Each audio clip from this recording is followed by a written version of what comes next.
வணக்கம். தேசிய வேதாகம கல்லூரி மாணவ கண்மணிகளே, தோழர்களே, அருமை பெற்றோரே, உலகளாவிய என் தமிழ் சொந்தங்களே, இந்த நாட்களில் அப்போஸ்தலனாகிய பவுல் கொரிந்தியருக்காக எழுதிய 2வது நிருபம், அந்த வகையில் 9வது அதிகாரம் முதல் 15 வசனங்களை தெரிந்து கொள்கிறோம். இன்னைய தேதி வரைக்கும் கிறிஸ்தவர்கள் மத்தியில் 2 பெரிய பிரிவுகள், ஒன்று மார்க்கம், இன்னொன்று மதம். இந்த மதத்தில் 2000 பிரிவுகள் இருக்கிறது. அந்த பிரிவுகளில் மிகப்பெரிய ஒரு அமைப்பு பெந்தேகோஸ்தே அமைப்பு. அவர்கள் மத்தியில் இந்த காணிக்கை கொடுத்தலை பற்றி ஒரு உபதேசம், ஒரு போதனை இருக்கிறது. அதாவது 10ல் 1 கொடுக்க வேண்டும். இந்த 10ல் 1 என்ற இந்த பகுதி பழைய ஏற்பாட்டு போதனையாக இருக்கிறது. பழைய ஏற்பாட்டில் இஸ்ரவேலர்கள் ஆசாரியருடைய குடும்பத்துக்கு, லேவியருடைய குடும்பத்துக்கு தேவனுடைய பணிகளை செய்கிறவர்களுக்காக தங்கள் வருமானத்திலிருந்து, அறுவடையிலிருந்து, எண்ணெயிலிருந்து, மாவிலிருந்து அவர்களுக்கு கிடைக்கிற எல்லா பொருளிலும் 10ல் 1 பகிர்ந்து கொடுக்க வேண்டும். ஏறக்குறைய அது ஒரு வரி மாதிரி தான். இப்போ நாட்டில் டேக்ஸ் கட்டுறோம் இல்லையா, அதே மாதிரி சரியாக பகிர்ந்து கொடுக்கணும். தவறாக பகிர்ந்து கொடுத்தால் அது குற்றமாக கருதப்படும். ஆகவே இந்த தசம பாகம் என்ற அந்த சொல் முதல்ல தசமம்னா 10ன்னு அர்த்தம். பாகம் என்றால் அதை பிரித்து தருதல் என்ற அர்த்தம். 10ல் 1. ஆகவே தசமம் என்ற அந்த சொல் நமக்கு ஒரு அந்நிய சொல். தமிழில் சொல்கிறதா இருந்தால் அதை நாம் 10ல் 1 என்று சொல்லலாம். ஆங்கிலத்தில் இதை டைத் என்று சொன்னாங்க. இந்த டைத் என்ற சொல்லுக்கு 1 out of 10, அதான் தசம்பாகம் என்று நாம் காமனாக பேசுகிற, பொதுவாக பேசுகிற ஒரு வார்த்தை. புதிய ஏற்பாட்டுக்குள்ளே நம்ம வரும்போது, மார்க்கத்துக்குள்ளே வரும்போது, தசம பாகம் கட்டாயம் அல்ல, உங்களுடைய விருப்பம். ஏன்னா காணிக்கை என்பது மனப்பூர்வமாக விசுவாசத்தின் கிரியையாக நாம் தேவ சபையில் கொடுக்க வேண்டியதாக இருக்கிறது. ஆனால் தசம்பாகம் கொடுக்கலாமானா கண்டிப்பாக கொடுக்கலாம். 10ல் 1 கொடுக்கலாமானா கொடுக்கலாம். 10ல் 2 கொடுக்கலாம். 10ல் 5 கொடுக்கலாம். 10ல் 9 கொடுக்கலாம். 10க்கு 10 கொடுக்கலாம். நீங்கள் எவ்வளோ விரும்புகிறீர்களோ உங்கள் அன்பின்படி, உங்கள் விசுவாசத்தின்படி, உங்கள் மனதில் நியமித்த தீர்மானத்தின்படி நீங்கள் தாராளமாக கொடுக்கலாம். ஆனால் எந்த விதமான ஒரு கட்டாயம் கிடையாது. ஆனால் பழைய ஏற்பாட்டில் தசம பாகம் ஒரு கட்டாயமாக இருந்தது. இதுதான் பழைய ஏற்பாட்டுக்கும் புதிய ஏற்பாட்டுக்கும் உள்ள மிகப்பெரிய வேறுபாடு. காணிக்கை எப்பொழுது கொடுப்பது? இப்போ இந்த தசம பாகத்தை சொல்லி போதிக்கிற இந்த பெந்தேகோஸ்தே அமைப்புகள் ஒன்றை மறந்து விடுகிறார்கள். அதாவது மாதந்தோறும் தசம்பாகம் கொடுக்கணும்னு இவர்கள் மிரட்டுவதை நம்ம பார்க்குறோம். ஆனால் பழைய ஏற்பாட்டில் தசம பாகத்தை ஆண்டுக்கு ஒரு முறை தான் அவங்க கொடுத்துருக்காங்க. மொத்தமாக சேகரித்து ஆண்டுடைய சமூகத்தில் கொடுத்துருக்காங்க. ஆனால் புதிய ஏற்பாட்டில் நாம் 52 முறை வாரத்தின் 1வது நாளில் வாரந்தோறும் கூடும்போது நம்முடைய கைகளில் சேகரித்தவைகளை ஆண்டவருக்கு காணிக்கைகளாக நாம் கொடுக்கலாம். 1 கொரிந்தியர் 16வது அதிகாரம் 2வது வசனம், நான் வந்திருக்கும்போது பண சேர்க்குதல் இராதபடிக்கு உங்களில் அவனவன் பேனால் அடிக்கோடிடுங்கள், வாரத்தின் முதல் நாள் தோறும் அடிக்கோடிடுங்கள், தன் தன் வரவுக்கு தக்கதாக எதையாகிலும் தன்னிடத்திலே சேர்த்து வைக்க கடவன். அப்போ காணிக்கை என்பது திடீரென்று பாக்கெட்டுக்குள்ளே கை விட்டு துளாவி கையில் கிடைக்கிற ஒரு நாணயத்தை எடுத்து கொடுப்பது அல்ல. கர்த்தருக்கென்று தீர்மானித்து சேர்த்து வைத்து கொடுப்பது. ஒரு ஆடு குட்டி போட்டது, 4 குட்டிகள், அதில் நான் கர்த்தருக்கு ஒன்று கொடுக்க போகிறேன். கோழி முட்டையிட்டது, 16 முட்டைகள் இருக்கிறது, அதில் 4 ஆண்டவருக்கு என்று கொடுக்கிறேன். எனக்கு சம்பளம் வந்தது, இந்த தொகையை நான் கர்த்தருக்கு என்று கொடுக்கிறேன். எனக்கு ஏதோ ஒரு வகையில் பெருந்தொகை வந்தது, அதிலே இவ்வளவை நான் ஆண்டவருக்கென்று கொடுக்கிறேன். தீர்மானிக்கணும், சேர்த்து வைக்கணும், அதை கொடுக்கணும். அப்போ கிறிஸ்தவ கொடுத்தல் என்பது எவ்வளோ பெரிதாக இருக்குதுன்னு நீங்கள் புரிஞ்சுக்கணும்.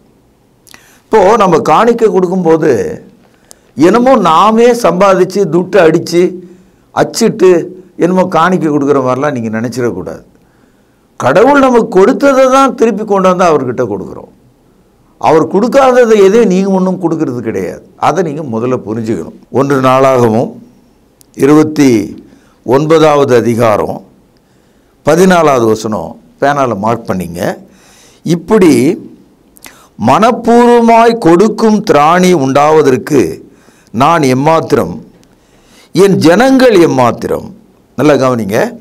எல்லாம் உம்மால் உண்டானது, உமது கரத்திலே வாங்கி உமக்கு கொடுத்தோம்.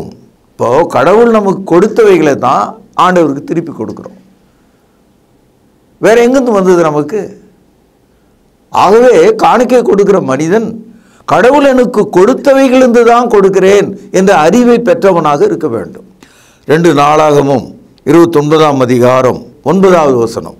இப்படி மனப்பூர்வமாய் கொடுத்ததற்காக ஜனங்கள் சந்தோஷப்பட்டார்கள், உத்தம இருதயத்தோடு உற்சாகமாய் கர்த்தருக்கு கொடுத்தார்கள். இப்போ காணிக்கை கொடுக்கும்போது நம்முடைய மனநிலை எப்படி இருக்கணுமா? உற்சாகமாய், சந்தோஷமாய். நம்ம தவறான வாழ்க்கையிலும், குடியிலும், சாப்பிடுகிறதிலும், உலக சிற்றின்பங்களிலும் நாம் செலவிடும்போது எவ்வளோ சந்தோஷமாக செலவிடுறோம். தேவ சமூகத்தில் கொடுக்கிற காணிக்கையை கொடுக்கிற மனிதன் உற்சாகமும் மன சந்தோஷமுள்ளவனாய் இருக்க வேண்டும் என்று பார்க்கிறோம். உபாகமும் 6வது அதிகாரம் 11வது வசனம். நம்முடைய வாழ்க்கை பாருங்க, கடவுள் நம்ம எப்படி ஆசீர்வதிச்சிருக்காருன்னு. நீ நிரப்பாத நல்ல வஸ்துக்களாலும் நிரம்பிய வீடுகளையும், நீ வெட்டாமல் வெட்டியிருக்கிற துறவுகளையும், நீ நடாத திராட்சை தோட்டங்களையும் ஒலிவ தோப்புகளையும் அவர் உனக்கு கொடுப்பதினால் நீ சாப்பிட்டு திருப்தியாகும் போது. இப்போ இருக்கீங்களே இந்த வீடு, இப்போ நீங்கள் பார்க்குறீங்களே இந்த வேலை, நீங்கள் படிக்கிற இந்த படிப்பு, உங்களுக்கு கிடைக்கிற இந்த வருமானம் கடவுளுடைய ஈவையா. இதெல்லாம் நம்ம ஒன்றும் பிறக்கும் போதே சம்பாரிச்சுன்னு வரல. நான் சொன்னது விளங்குது இல்லையா? ஆக நீ கட்டாத வீடு, நீ தோண்டாத கிணறு, நீ உழைக்காமல் பெற்ற இவ்வளோ பெரிய வருமானங்கள்லாம் கடவுள் உங்களுக்கு கொடுத்துருக்கார். அது நீங்கள் நினச்சி பார்க்கணும். உபாகமும் 8ஆம் அதிகாரம் 18வது வசனம். கண்டிப்பாக இந்த வசனம் உங்களோட பேசும். கவனித்து பாருங்கள், குறிச்சிங்க. உன் தேவனாகிய கர்த்தரை நினைப்பாயாக, அவரே உன் பிதாக்களுக்கு ஆணையிட்டு கொடுத்த தம்முடைய உடன்படிக்கையை உறுதிப்படுத்தும்படி இந்நாளில் உனக்கு உண்டாயிருக்கிறது போல, கவனிங்கள், ஐஸ்வர்யத்தை சம்பாதிப்பதற்கான பலனை உனக்கு கொடுக்கிறவர்.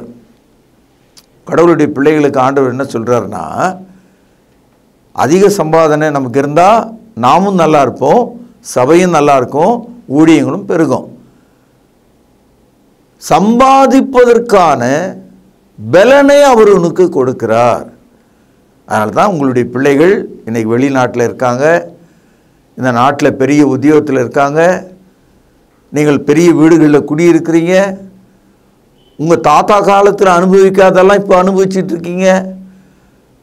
உங்கள் பெற்றோர்கள் உங்களுக்கு எதுவுமே கொடுக்கல, ஆனால் இந்த காலத்தில் நீங்கள் முன்னேறி இயேசு கிறிஸ்துவுக்குள்ளே ஆசீர்வதிக்கப்பட்டதுனால வீடுகளையும் வாசல்களையும் வேலைகளையும் வாகனங்களையும் பயணங்களையும் எல்லா சந்தோஷத்தையும் திருப்தியாக பெற்றிருக்கீங்க.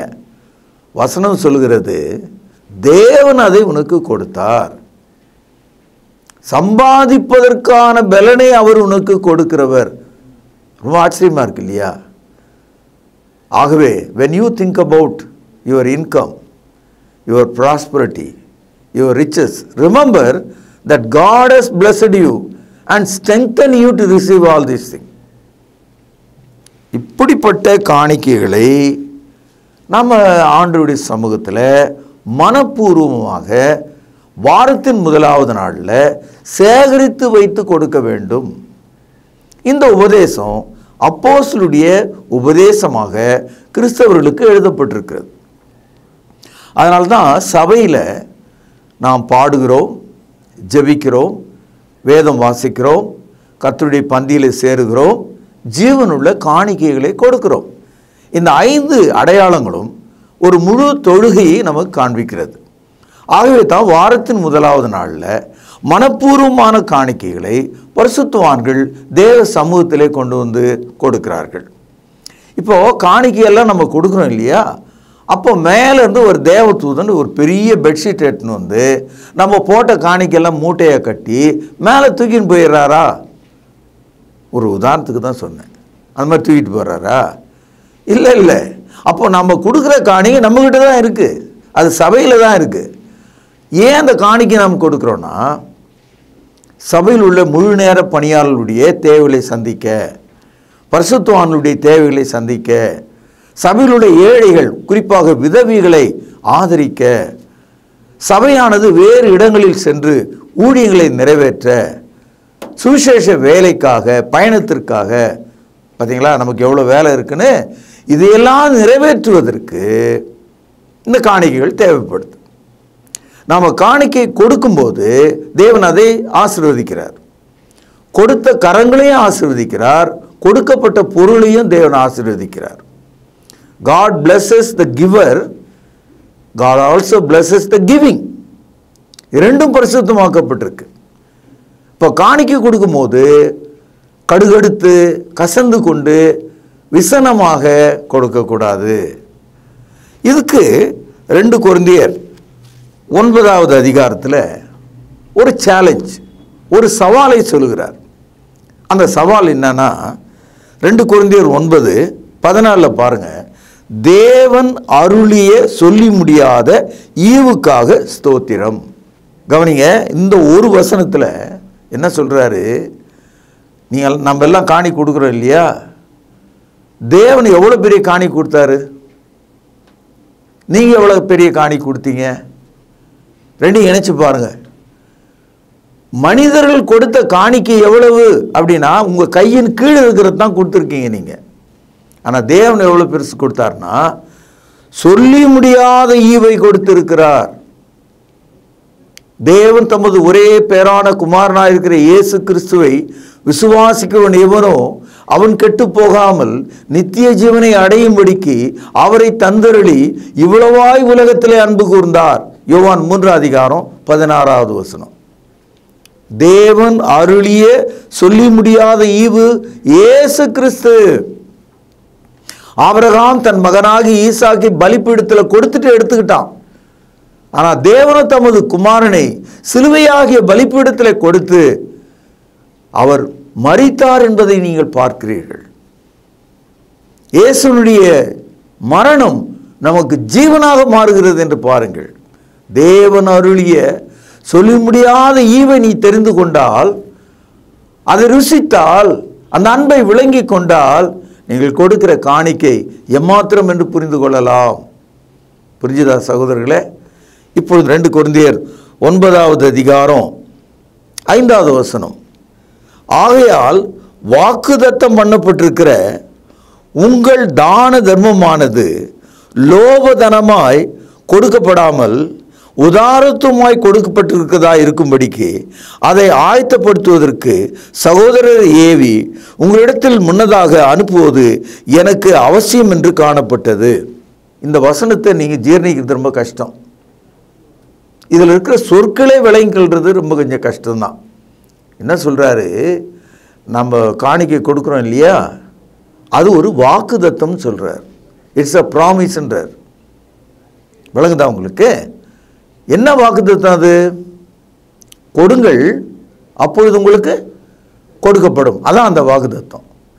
அப்போது தேவன் என்ன சொல்கிறாரு? நீ காணிக்கை கொடுத்தால் நீ ஆசீர்வதிக்கப்படுவாய். ஆகவே வாக்குத்தத்தம் பண்ணப்பட்டிருக்கிற இந்த தான தர்மத்தை லோபதனமாய், லோபதனம்னா நமக்கு அர்த்தம் தெரியாது. லோபதனம்னா கேவலமாய், பிஸ்னாரிதனமாய், அல்லது வஞ்சகமாய், இழிவாய் நீங்கள் கொடுத்த காணிக்கையை சில சமயங்களில் இந்த பிச்சைக்காரர்களுக்கு இன்றைய தேதியில் பழைய நாலனாவையோ 50 காசையோ போட்டால் அப்படியே தூக்கி நம்ம மேலே எறிவான். இதை வச்சுக்கிட்டு நான் ஒன்றுமே வாங்க முடியாதுன்னு முகத்திலேயே வீசி எறிகிறான். அதான் லோபதனம். லோபதனம்னா நீ கொடுத்த காணிக்கைக்கு மீனிங் இல்லை, வேல்யூ இல்லை. நிறைய பேர் சபையில் கிழிஞ்சு போன நோட்டையும் விளங்காத நோட்டையும் அரசாங்கம் மறுத்து விட்ட பணத்தையும் பழைய நோட்டுகளை கொண்டாந்து போட்டுருவாங்க. ஏன்னா கடவுள் மாற்றிக்கிட்டான் அதன்னு. இது எவ்வளோ கேவலம் இல்லையா? அதனால தான் சொல்கிறாரு, வாக்குத்தத்தம் பண்ணப்பட்ட உங்கள் ஆசீர்வாதங்களை நீங்கள் பிஸ்னாரிதனமாக கேவலமாக செய்திடாதீங்க. கடவுள் உங்களை ஆசீர்வதிப்பார். உங்கள் காணிக்கைகள் வாக்குத்தத்தம் பண்ணப்பட்ட ஆசீர்வாதத்தின் கீழ் இருக்கிறது. எவ்வளோ பெரிய விஷயம் பார்த்தீங்களா? இப்பொழுது 6வது வசனம், பின்னும் நான் சொல்லுகிறது என்னவெனில், சிறுக விதைக்கிறவன் சிறுக அறுப்பான், பெருக விதைக்கிறவன் பெருக அறுப்பான். இது எனக்கு புரியல, நீங்கள் சொல்லவே முடியாது. நீங்கள் எவ்வளோ விதைக்கிறீங்களோ அதுபோல் 10 மடங்கு அறுவடை செய்வீங்க. நீங்கள் கொஞ்சமாக விதைச்சிங்கன்னா கொஞ்சமாக தான் அறுவடை பண்ண முடியும். ஒரு மூட்டை நெல்லை விதைச்சிட்டு 10 மூட்டை அறுவடை பண்ணலாம். ஆனால் நீங்கள் விதைக்கும் போதே ஒரு மரக்கால் விதைச்சிங்கன்னா 10 மரக்கால் தானே கிடைக்கும். ஆகவே ஆண்டவருடைய சமூகத்தில் நீ என்ன விதைக்கிறாயோ அதற்கேற்ற பலனை நீ அடைவாய். ஆதியாகமும் 26ஆம் அதிகாரம் 12வது வசனத்தில், பஞ்ச காலத்தில் ஈசாக்கு வறண்டு போன அந்த தேசத்தில் விதை விதைத்தான்.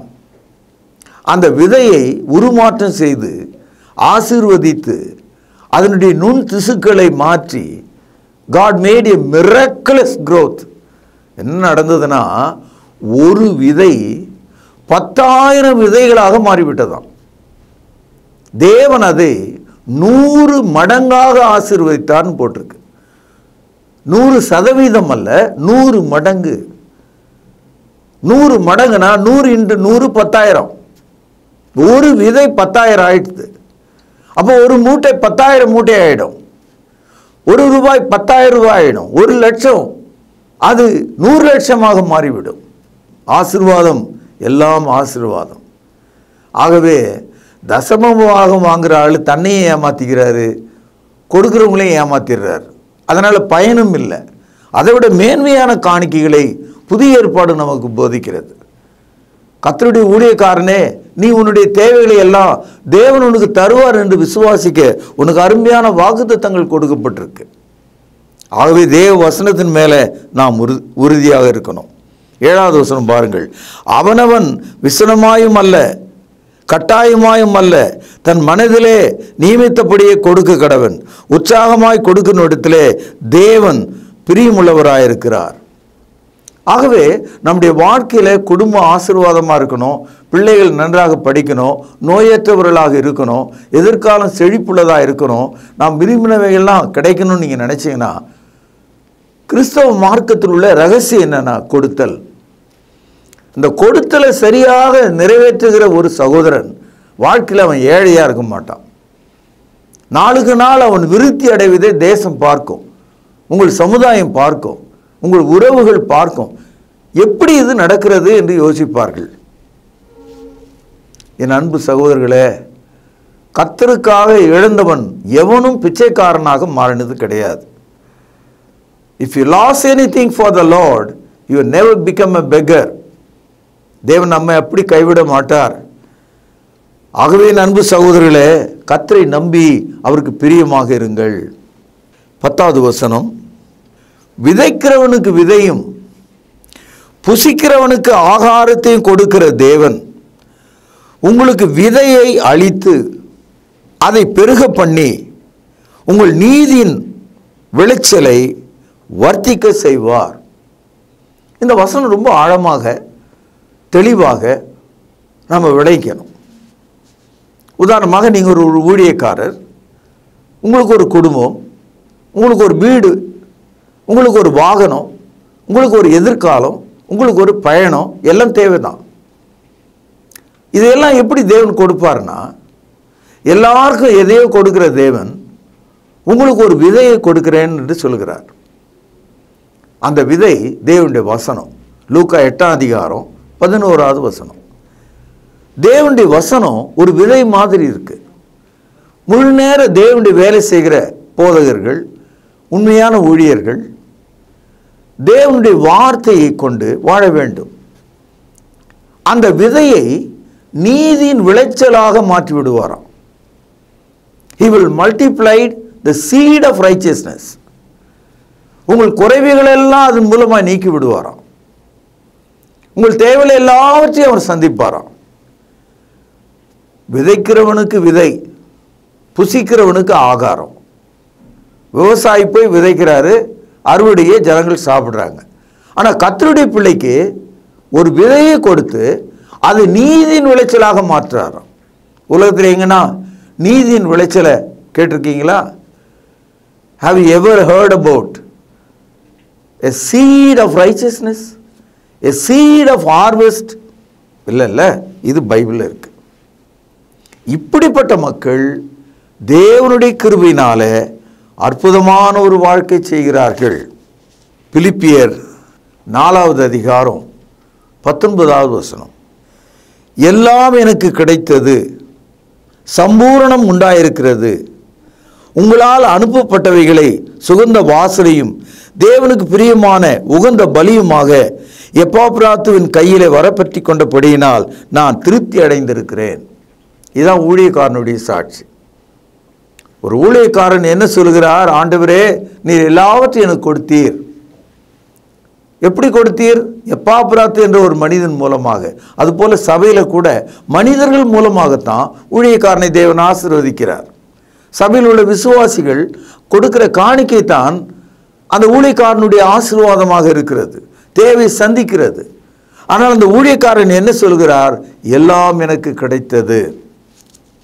சரி, எல்லாம் எனக்கு கிடைச்சதுன்னு சொன்ன ஆள் கிடைக்கல என்ன செய்வார்? அப்போ பொறுமையாக விசுவாசமாக கர்த்தர் கொடுக்கும்படி காத்திருப்பார். பாருங்கள், பிலிப்பியர் 4வது அதிகாரம் 12வது வசனம். தாழ்ந்திருக்கும் எனக்கு தெரியும், வாழ்ந்திருக்கும் எனக்கு தெரியும், எவ்விடத்திலும் எல்லாரிடத்திலும் திருப்தியாக இருக்கவும் பட்டினியாக இருக்கவும் பரிபூர்ணம் அடையவும் குறைவுபடவும் போதிக்கப்பட்டேன். இது ஊழியக்காரனுக்கான அற்புதமான வசனம். விசுவாசிகளும் இந்த வசனத்தை நம்பி அதன்படி நடக்கலாம், அதில் ஒன்றும் தவறு இல்லை. It's a general word. It is more applicable to the preacher, the pastor. முழுமையான ஊழியங்களை செய்கிற அந்த மனிதனுக்கு இது பொருந்தும். அதாவது பட்டினியாக இருக்கவும் தெரியணும், திருப்தியாக இருக்கவும் தெரியணும், குறைவையும் நிறைவையும் சமமாக பார்க்கணும், விசுவாசம் உள்ள வார்த்தைகளை வாயில் பேசணும். பாருங்கள், பிலிப்பியர் 4ஆம் அதிகாரம் 13வது வசனம். என்னை பலப்படுத்துகிற கிறிஸ்துவினாலே எல்லாவற்றையும் செய்ய எனக்கு பலன் உண்டு. என் அன்பு சகோதரர்களே, இன்றைய செய்தி என்னன்னா, புதிய ஏற்பாடு மார்க்கம், மார்க்கத்தில் காணிக்கை, பழைய ஏற்பாட்டில் தசம பாகம் ஆண்டுக்கு ஒரு முறை, புதிய ஏற்பாட்டில் ஜீவனுள்ள காணிக்கை ஆண்டுக்கு 52 வாரங்களில் வாரத்தின் முதலாவது நாளில் நம்முடைய திராணிக்கு தக்கதாக விசுவாசத்திற்கு அடையாளமாக எதையாவது சேர்த்து வைத்து கொடுக்க வேண்டும். எவ்வளவு கொடுக்க வேண்டும்? அளவே இல்லை, உங்கள் விருப்பத்தின்படி. கொஞ்சமாய் விதைத்தால் கொஞ்சம் அறுப்பீர்கள், அதிகமாய் விதைத்தால் அதிகம் அறுப்பீர்கள். தேவன் நமக்கு சம்பாதிப்பதற்கான பலனை கொடுக்கிறவர். கட்டாத வீடுகளையும் தோண்டாத கிணறுகளையும் நாட்டாத ஒலிவ தோப்புகளையும் கற்காத பாடங்களையும் பட்டங்களையும் படிப்புகளையும் எல்லா செல்வங்களையும் தேவன் நமக்கு கொடுக்கிறவர். சம்பாதிப்பதற்கான பலனை கொடுக்கிறவர். அப்படிப்பட்டவருக்கு முன்பாக நாம் ஜீவனுள்ள காணிக்கையின் வழியாக திருச்சபையை ஆதரித்தால், கொடுத்தால், வாழ்வித்தால் நம்முடைய குடும்பம் வாழும். தேவன் நம்மை ஆசீர்வதிப்பார். ஏனென்றால் நம்முடைய காணிக்கை வாக்குத்தத்தம் பண்ணப்பட்டிருக்கிறது. கொடுங்கள், அப்பொழுது அது உங்களுக்கு கொடுக்கப்படும் என்று சொல்லப்பட்டது. ஈசாக்கு ஒரு விதையை கொடுத்தான், அதை 100 மடங்காக கர்த்தர் ஆசீர்வதித்தார். அதுபோல் உங்களையும் ஆசீர்வதிப்பார். எல்லாவற்றுக்கும் மேலாக என்னை பலப்படுத்துகிற கிறிஸ்துவினாலே எல்லாவற்றையும் செய்ய எனக்கு பலன் உண்டு என்ற விசுவாச வார்த்தையை நீங்கள் பேசி உங்கள் காணிக்கைகளை படைக்கும் போது அற்புதங்களை உங்கள் வாழ்க்கையில நீங்கள் காணலாம். இந்த நற்செய்தியை உங்களுக்கு அறிவித்ததினாலே நான் மிகவும் சந்தோஷம் அடைகிறேன். பிரார்த்தனை செய்வோம். மகா பரிசுத்த நிறைந்த அன்பான தகப்பனே, தேவரீர் நீர் அருளிய சொல்லி முடியாத ஈவு எவ்வளோ பெரியது. அதற்கு முன்பாக நாங்கள் கொடுக்கிற காணிக்கை எவ்வளவு சிறியது. அந்த சிறிய காணிக்கையை மனப்பூர்வமாய் கொடுக்கத்தக்கதாகவும் உமது ஜீவனுள்ள திருச்சபையானது வளரத்தக்கதாக, ஊழியங்கள் பெருகத்தக்கதாக, ஊழியக்கார குடும்பங்கள் ஆசீர்வதிக்கப்படத்தக்கதாக ஜெபிக்கிறேன். உம்முடைய சித்தம் நிறைவேறும்படி ஜெபிக்கிறேன். ஆண்டவர் இயேசுவின் நாமத்திலே ஜெபம் கேளும் ஜீவனுள்ள எங்கள் நல்ல பிதாவே, ஆமென்.